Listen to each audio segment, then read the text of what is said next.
My wife walked into the charity gala on another man's arm, wearing the diamond necklace I'd given her for our anniversary. Her smile vanished the second she saw me at the podium. What she didn't know? I'd orchestrated this entire evening, and her public humiliation was just beginning. If you want to see how I turned their betrayal into the most satisfying moment of my life, hit that like button and subscribe, because this story gets wild. I stood at the podium, adjusting the microphone as 300 of the city's most influential people settled into their seats. The crystal chandeliers cast a golden glow across the ballroom, and the low hum of conversation filled the air. This was supposed to be my night, the annual charity gala I'd spent months organizing as board president. But honestly, I wasn't thinking about fundraising goals or donor recognition. I was thinking about the woman who was about to walk through those doors on another man's arm. My wife. Let me back up. My name is Cameron, and 8 years ago, I started a tech consulting firm in my garage with nothing but a laptop and a dream. I worked 70-hour weeks, survived on instant ramen, and slowly built something real. By year 3, I needed help with marketing, and that's when I met Sienna. She was sharp, ambitious, and had this infectious energy that made you believe anything was possible. We got married 6 years ago, and I thought I'd found my partner for life, the person who'd stand beside me through everything. I was wrong. 3 months ago, I was reviewing our joint credit card statements, something I rarely did because I trusted her completely. That's when I saw the charges. A 5-star hotel downtown on a Tuesday night when Sienna told me she was at a marketing conference in Denver. Dinner for 2 at the most expensive restaurant in the city on a night she claimed to be working late. Then another hotel. And another. My hands shook as I scrolled through months of charges I'd never questioned before. I didn't confront her. Maybe I should have, but something in my gut told me to wait. Instead, I hired a private investigator, and what he uncovered made my blood run cold.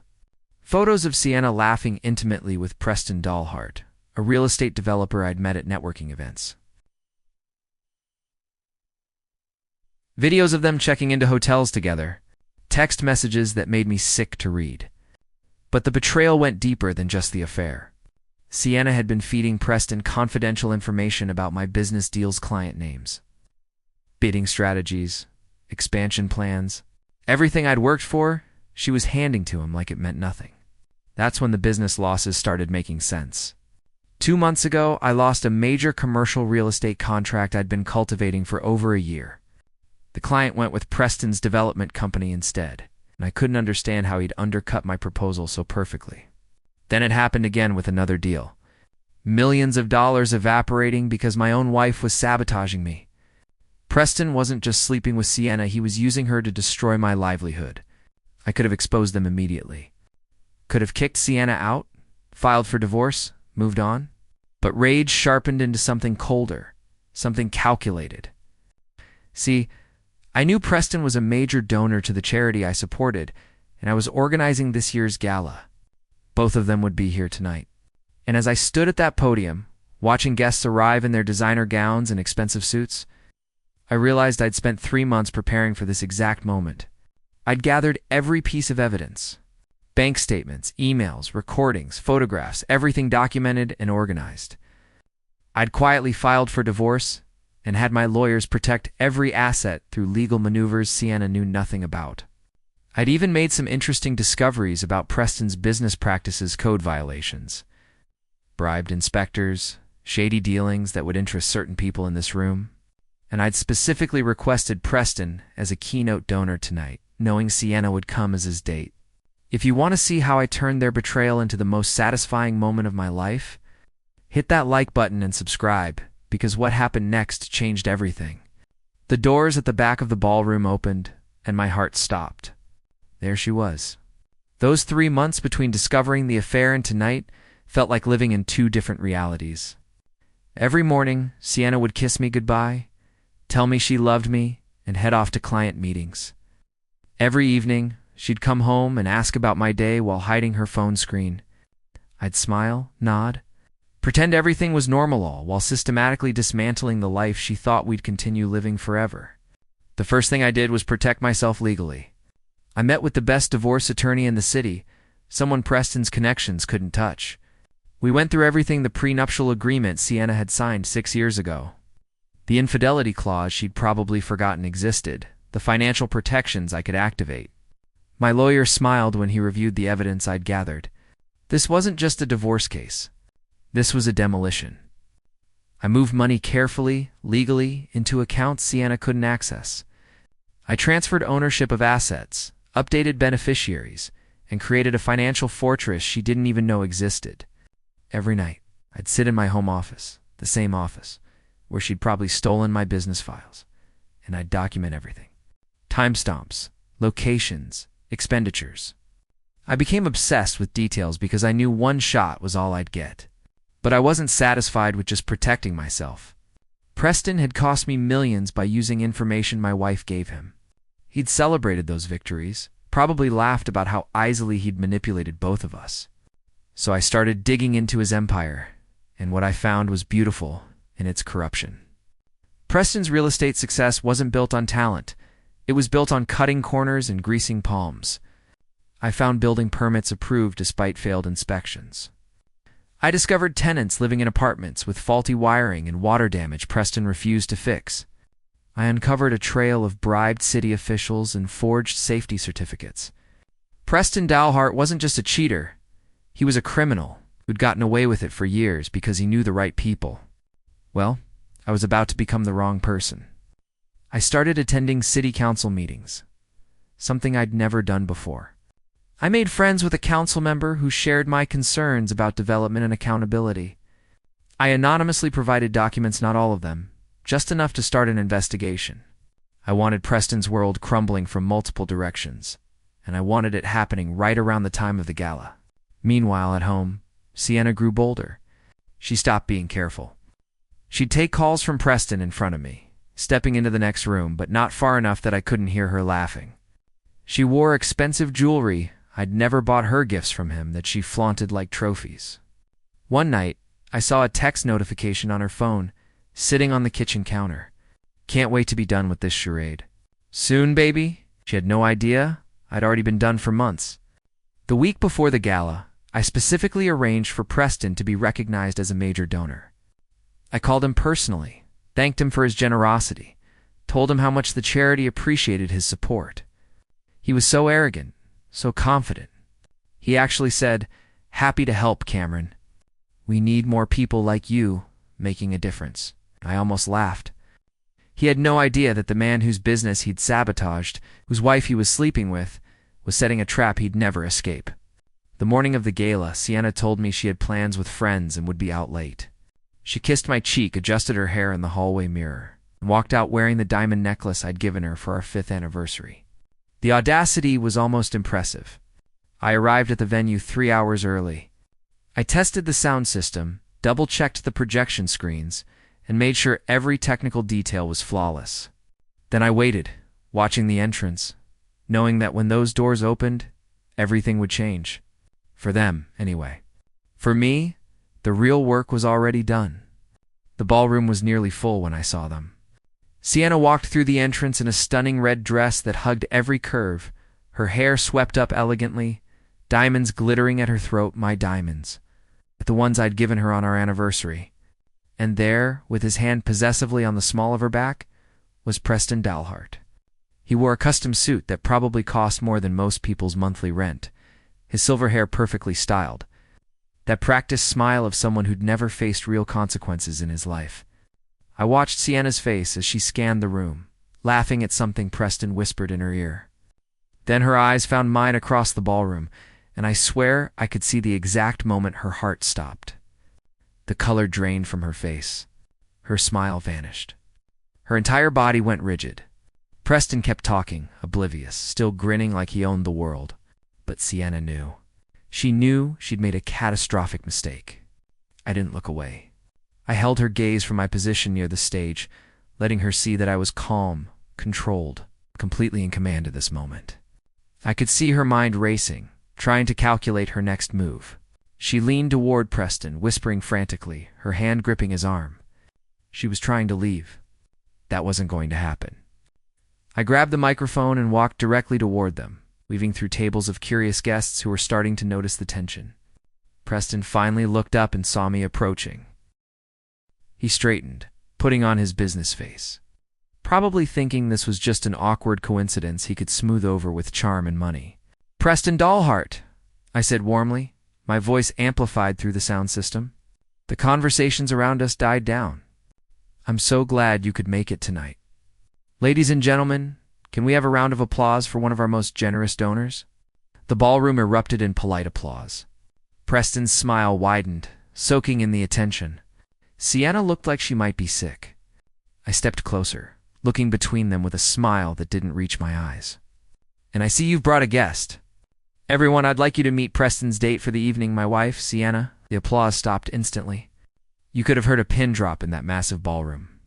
300 faces turned toward us. Gasps rippled through the crowd.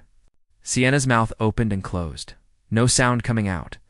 Preston's confident expression finally cracked, confusion flooding his features.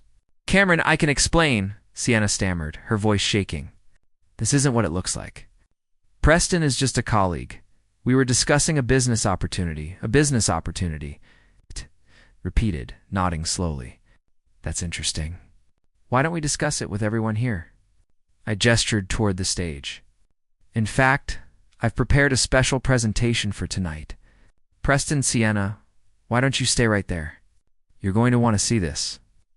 Preston finally understood who I was. His face went pale. "Now hold on, Cameron. Let's talk about this privately. This is a misunderstanding." "Oh, there's no misunderstanding," I said, my voice cutting through his excuses. I turned and walked toward the stage, knowing they couldn't leave now without making an even bigger scene.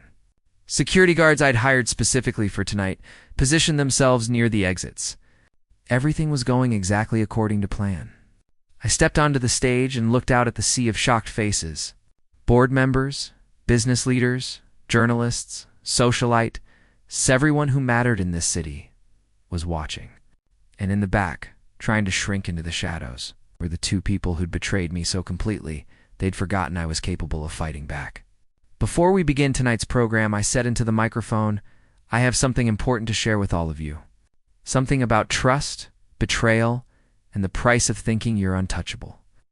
I pressed the remote in my hand, and the massive screens on either side of the stage flickered to life. Text messages appeared, blown up for everyone to see. Sienna's name at the top. Preston's responses below. "He has no idea we're together right now. Cameron's so focused on work. He doesn't notice anything. Can't wait until we don't have to hide anymore." The messages scrolled, each one more damning than the last. Intimate details. Plans for a future together. Mocking comments about how clueless I was. Sienna made a sound like a wounded animal. "Cameron, stop. Please, just stop."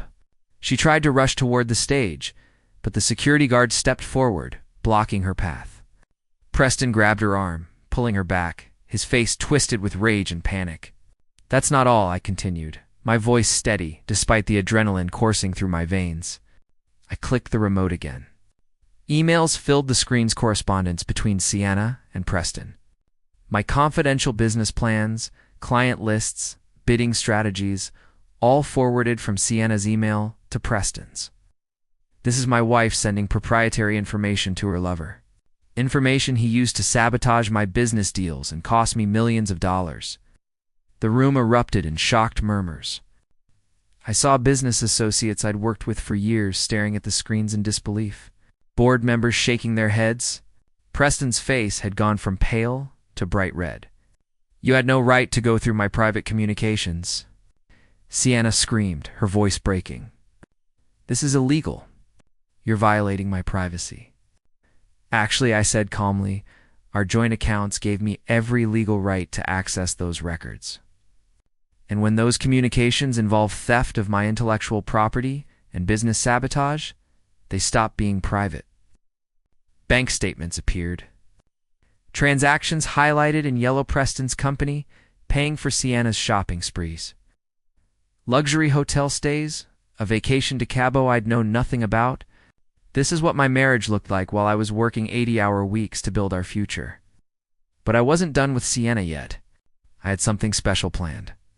2 servers in crisp uniforms walked through the crowd, carrying silver trays. They stopped directly in front of Sienna and presented the trays with formal precision. Divorce papers, perfectly arranged and already filed with the court. "Sienna, you've been served," I announced. "Our prenuptial agreement, which you signed 6 years ago, has an infidelity clause. You get nothing. Not the house, not the cars, not a single dollar beyond what you brought into this marriage." Which, if I recall correctly, was about $15,000 in a leased Honda Civic. Sienna's knees buckled. She grabbed onto Preston for support, but he was pulling away from her now, his own panic overriding any loyalty he might have pretended to feel. "And Preston," I said, turning my attention to him, "let's talk about your business practices." The screens changed again. Building inspection reports marked failed, with dates crossed out and replaced with approvals. Photos of apartments with exposed wiring, black mold, collapsed ceilings, emails between Preston and city inspectors discussing payment amounts. "These are the buildings you've been operating illegally for years. Buildings where families live, unaware that you've bribed inspectors to ignore code violations that could kill them." I paused, letting that sink in. "I'm pleased to announce that the City Council voted this afternoon to suspend all of Preston Dalhart Development's building permits pending a full investigation." Preston exploded. "You son of a," he lunged toward the stage, but security guards intercepted him immediately. 2 police officers I'd invited as guests stepped forward from the crowd, their badges visible. "Mr. Dalhart," one of them said calmly, "we'd like to ask you some questions about the fraud investigation into your company." The ballroom had descended into complete chaos. People were standing, phones out, recording everything. Sienna dropped to her knees right there in the middle of the ballroom, mascara streaming down her face. "Cameron, please," she sobbed, reaching toward me, even though I was 20 feet away on the stage. I made a mistake. I was confused. I didn't know what I was doing.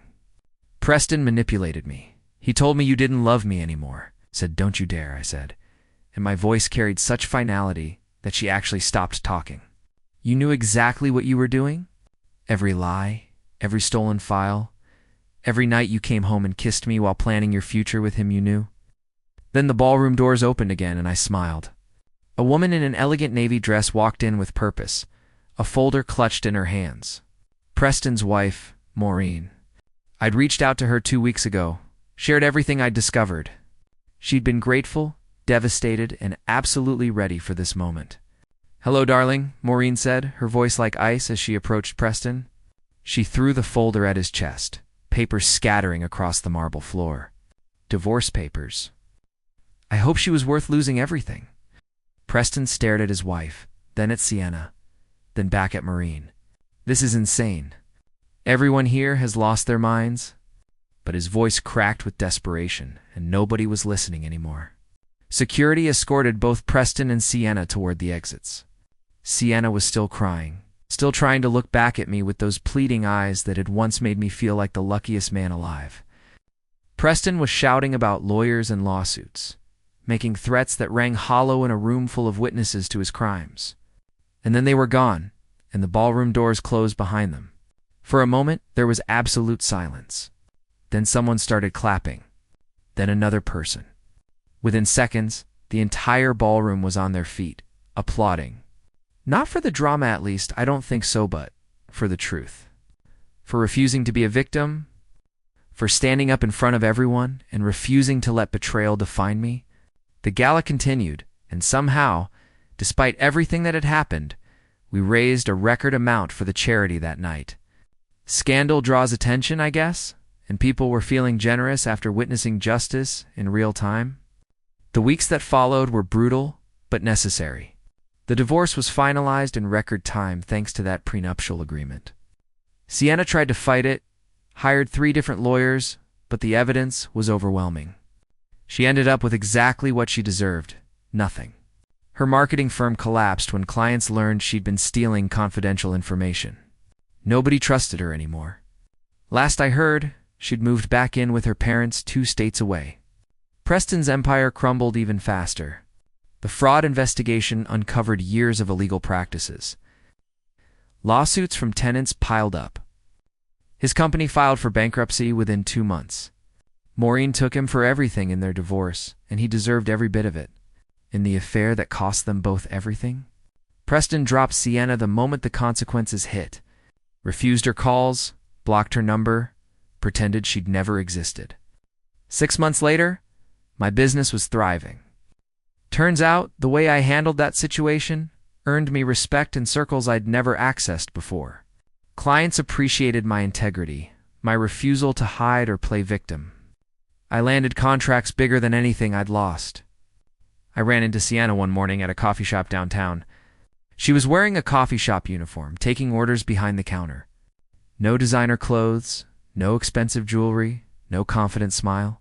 Just exhaustion and regret written across her face. She saw me, and tears immediately filled her eyes.